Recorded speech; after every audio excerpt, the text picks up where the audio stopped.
Mad for each other program ఎలా అనిపిస్తుందండి? Mad for each other నేనైతే బిగ్ బాస్ ఎంత ఫేమస్ నాకు తెలుసు. And made for each other కూడా షో అయితే చాలా చాలా బాగుంది. మెయిన్గా అయితే మనం బిగ్ బాస్లో అయితే ఒక్కొక్కరు ఉంటారు కదా, ఈ షోకి ఏంటంటే రియాలిటీ ఏంటంటే జోడీ వస్తారు. నాకైతే చాలా చాలా బాగా అనిపిస్తుంది. సో కొన్ని జోడీ చూసుకుంటే సోనియా అండ్ వాళ్ళ హస్బెండ్ పవన్, అంజలి అండ్ మన శివ అండ్ మన ప్రియాంక జాన్ వీళ్ళు ఉన్నారు.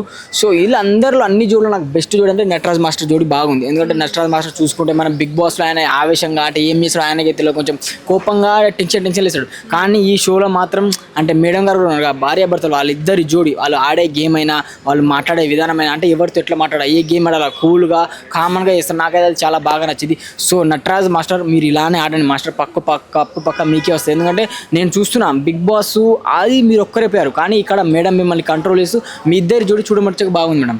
అంటే వాళ్ళు ఆడే విధానమైన మస్తుంది వాళ్ళకి. అసలు ఈసారి మేడం ఉంది కాబట్టి కూల్గా విధానంగా ఆడే విధానమైన ప్లే చేసే గేమ్ అయినా కూడా చాలా మైండ్ గేమ్ అండ్ నీతి నిజంగా ఆడతాడు.